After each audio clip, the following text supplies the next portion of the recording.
zoning code. It's also chapter 1 of the municipal code for the city. The city's municipal code has 19 big books that guide the laws, and the first chapter is I'm sort of stuck here. The first chapter is a zoning code, and the zoning code that we use today was first written in 1946, when a lot of those pictures you saw of the city being subdivided, the valley coming out of World War II. We had a very different goal. We had a very different vision for the city of Los Angeles. That book, the way that it was written back then, is still essentially the way it's written today. We've just added to it and added to it and added to it. So we have a very large book on the right-hand side. That's our zoning code today. And on the left-hand side, that little pamphlet was the zoning code in 1946. They look a lot different, but unfortunately, they really are the same system of zoning. So we have a very outdated system of zoning in the city. And the problem that leads to is that we don't get the right zoning on the ground, and we don't have the right tools for our community planners. So we've got these really great policies, these really great visions, all these new ideas, transit-friendly, preservation of single-family neighborhoods, ideas that have probably always been good, but really weren't very tantamount to a zoning code in 1946. So we end up complicating the matter by putting overlay districts on things.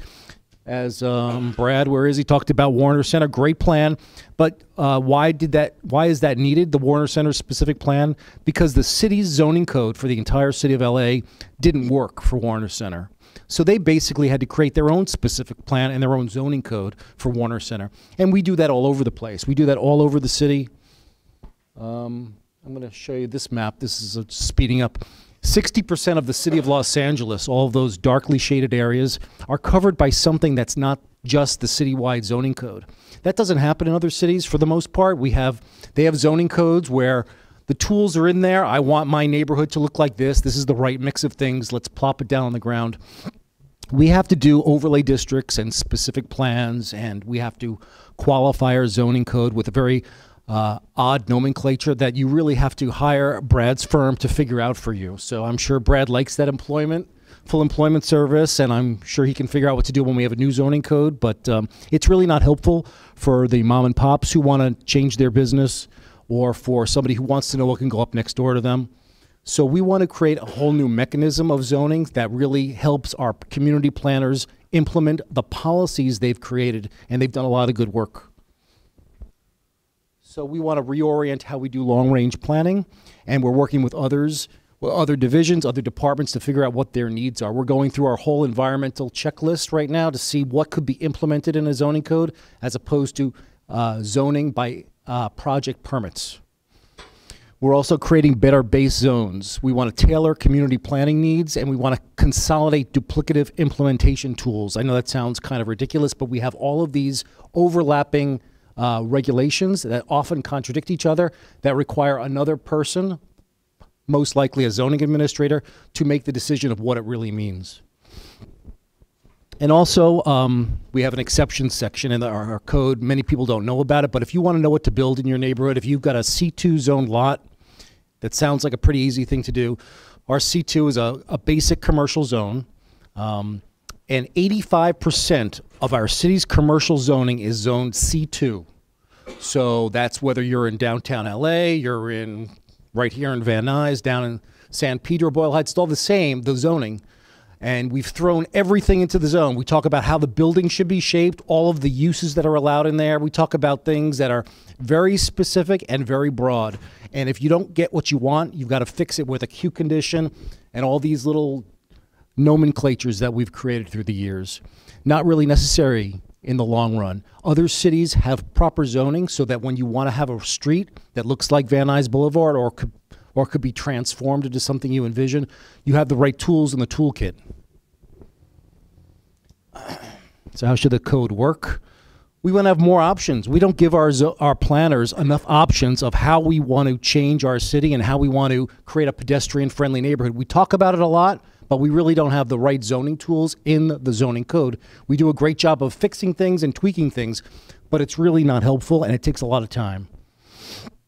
Another thing we want to fix up here, you don't need to be able to read that top right chart, but that's a list of all of our entitlements, or all of those processes, all of those words you hear: conditional use permit, variance, specific plan exception, specific plan adjustment, parcel maps, tract maps, slight modifications. There's 72 of them, and they're all almost similar, but not exactly alike. So if you've got a complicated project, it's all different rules. It really doesn't make a lot of sense.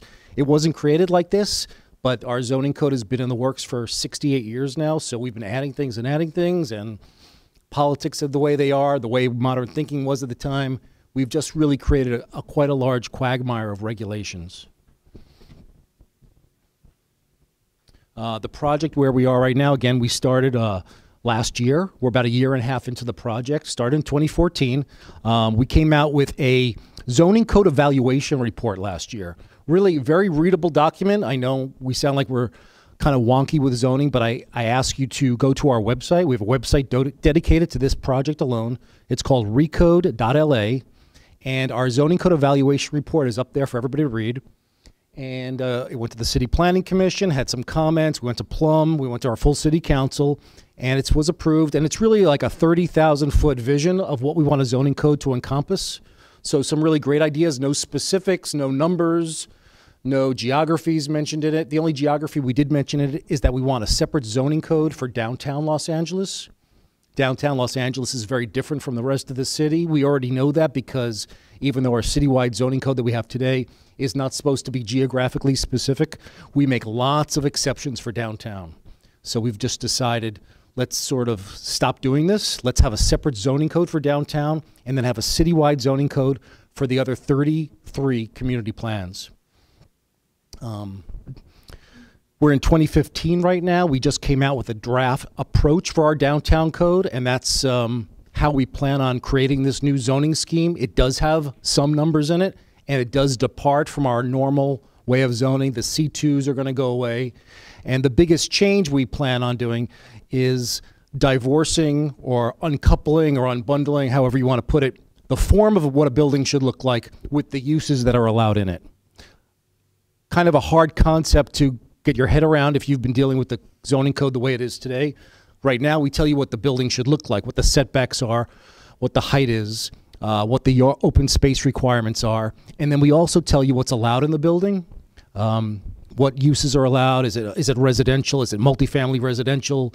And then we go through a whole list of commercial uses. We talk about things from the 40s. We've got addressograph servicing centers. We have millineries. We have all of these uses listed out there. And there's really not much of a reason to bind these two components of a zone together anymore. We think we would have a much better city if we could uncouple them and let them interact more independently. So again, in 2015, right now, we are working on the approach for downtown. Please take a look at that. That just went up on our website, and it's just a presentation.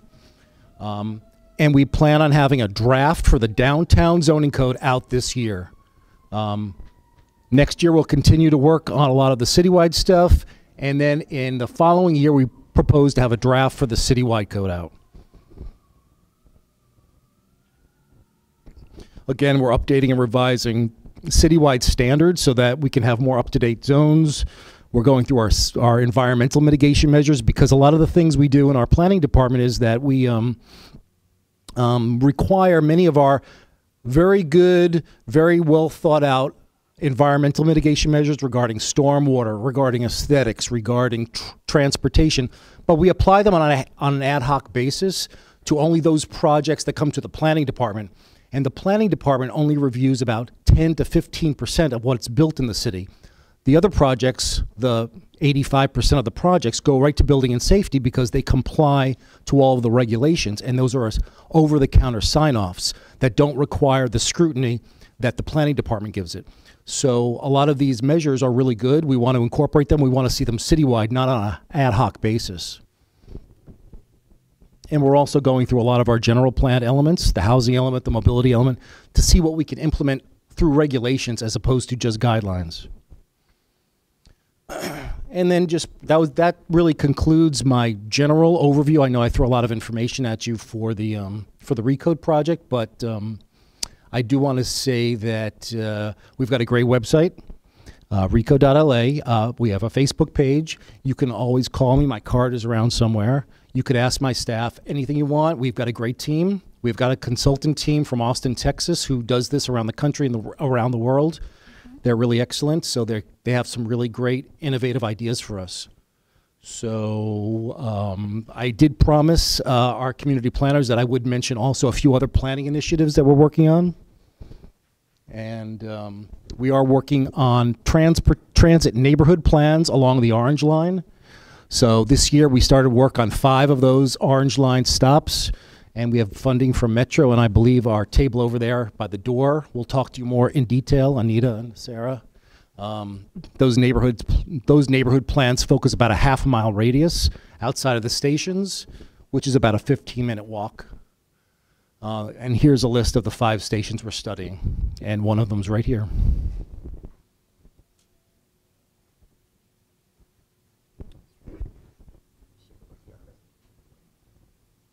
Sort of got stuck here. Okay, well, I was going to talk briefly. There's also a parking study going on right here on Van Nuys Boulevard. They're looking at creating yet another overlay district right here on Van Nuys, right by the station, to modify your parking requirements. Right now, again, all of our rules are kind of one size fits all. So if a building has been vacant for a number of years, you have to upgrade your parking standards. So a lot of these older buildings can't be reused, because if they want to open up a restaurant, they need to meet their code required parking, which is probably a lot higher than what they have nearby or on site.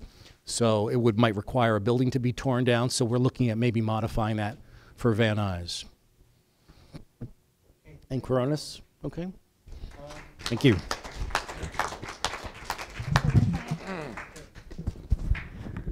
Next person we have is Daniel Skolnick. He's a planning staff in the division in Van Nuys, and he'll briefly talk about the policies in Van Nuys due to the history. See if I know how to operate a microphone. Maybe remove this. There we go. So good evening. My name is Daniel Skolnick, and I had the very easy job of being the planning deputy for Councilmember Tony Cardenas during a time from 2009 to 2011, also right in the middle of the Great Recession. So we had a budget crisis in our city. We had crisis within our community. But we also had many opportunities before us. We had tremendous investment in transportation in the area. The Orange Line was opened in 2005. We had some design criteria here in the area between Oxnard and Van Owen, the old historic Van Nuys CDO track. We also had other potential investments coming through with the Van Nuys Rapid Way, or whatever Metro is going to eventually call this, down the median of Van Nuys, to reintroduce some sort of mass transit that we once had when the town was founded with a Pacific Electric Red Car. Now, at that time, we were looking at a serious problem. We had many vacancies on the boulevard, and we wanted to know what our community wanted to see and think about policies so that we could reduce those vacancies. And so we held community meetings here in this room, and we got results from the community that says we want restaurants and retail, and maybe even follow what they've done in North Hollywood successfully, which is to have art galleries and theaters and other sort of things which would serve not just the immediate community here, but Van Nuys and the valley at large. So we went to work in a situation where we had a very limited general fund, a general fund that was struggling to cover the basic needs of our city, and with only a few resources available to us. We saw one immediately and took advantage of it, and it's called the Enterprise Zone. Now, this was a state program which, along with some local incentives, reduced parking requirements in the area. but it also had some hiring credits and some other sort of tax credits.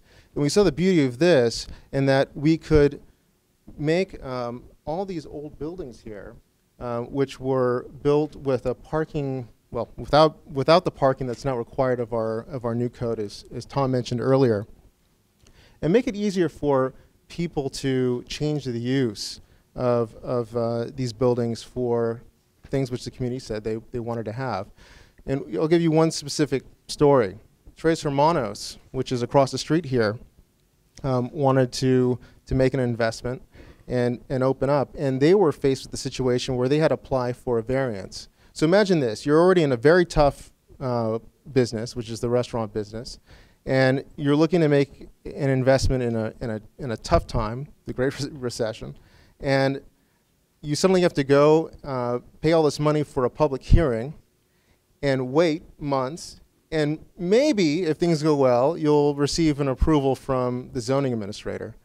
Well, it ended up going in their favor. They had the support of the council office, they had the support of the community, and they seem to have done very well.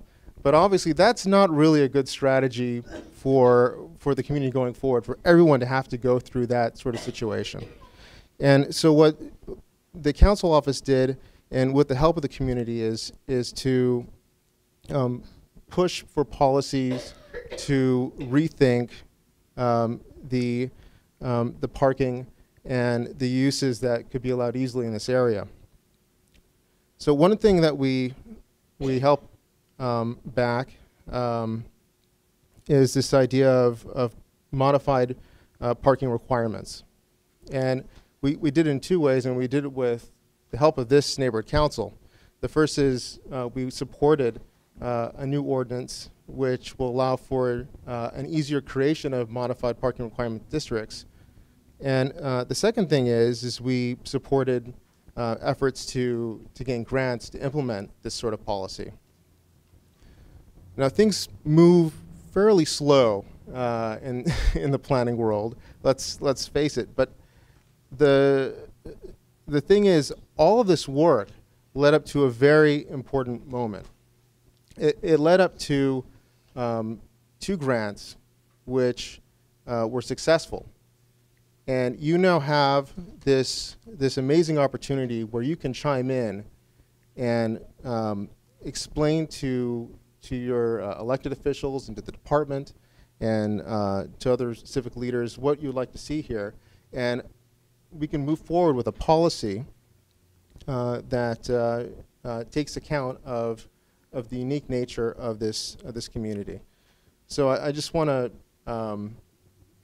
thank you all for being here, and for all your help, and for allowing me to be a part of this effort to move us forward into a future where we could have the uses that we all want to see here. Thank you.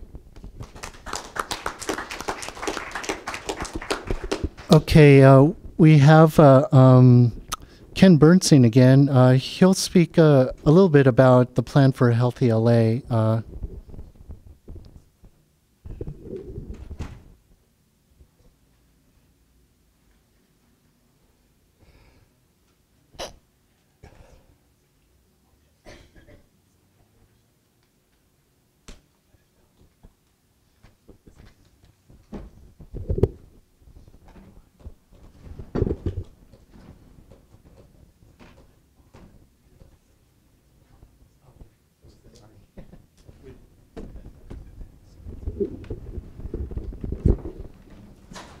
That's up there. Okay.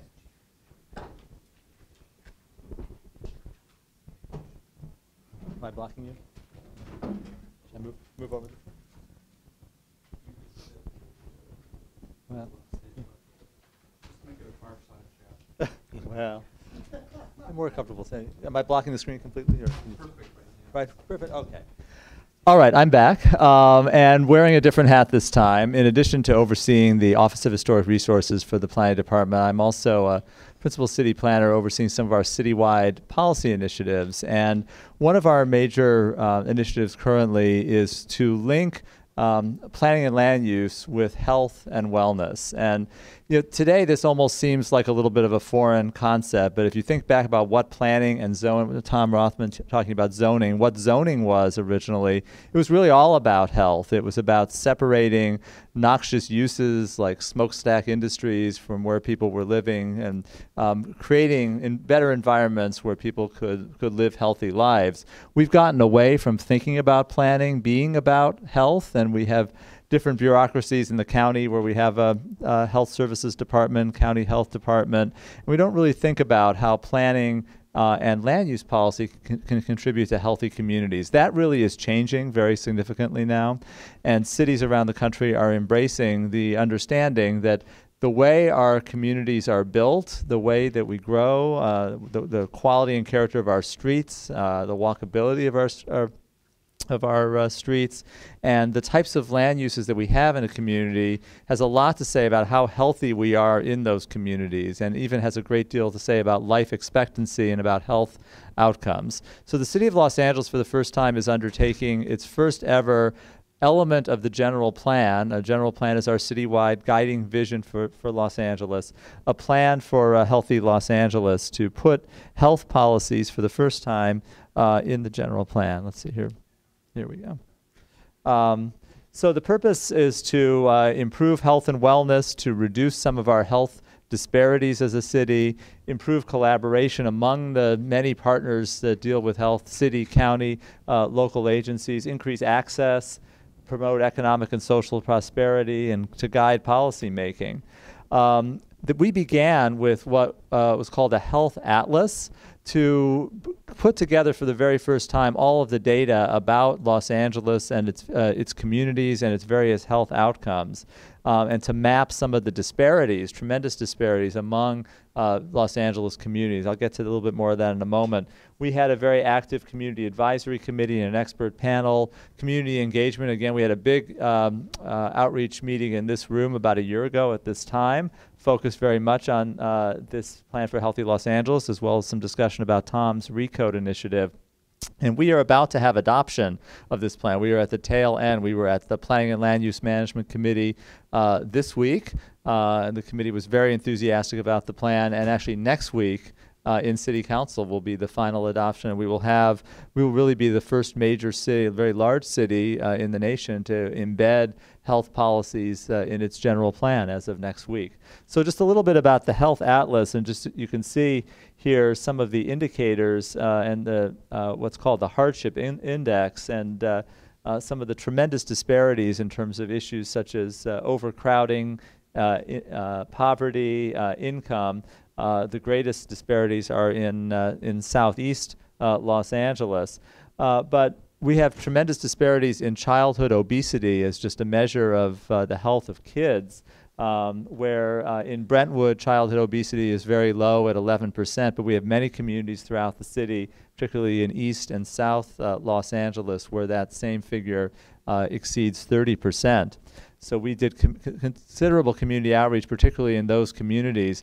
And in terms of disparities as well, life expectancy, just to mention one more, there are communities, I think the disparity between Watts and Brentwood, the life expectancy within the same city of Los Angeles is more than 13 years. You would live 13 years longer living in Brentwood than living in Watts, unfortunately.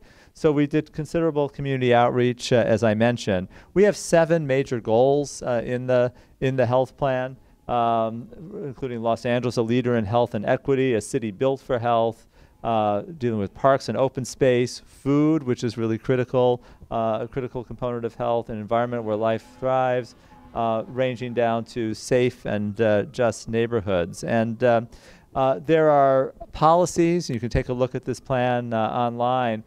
We already have in our general plan some policies that relate to programs including public health, and what we're trying to do is kind of fill in some of the gaps, deal with some issues that really weren't in our general plan currently. One of those is the issue of displacement, which gets to kind of the ability economically to live in healthy communities, access to healthy foods. Again, tremendous disparities across the city in terms of access to supermarkets with fresh produce, or farmers markets, or healthy food choices other than fast food in some communities, access to park space, as well as healthy buildings.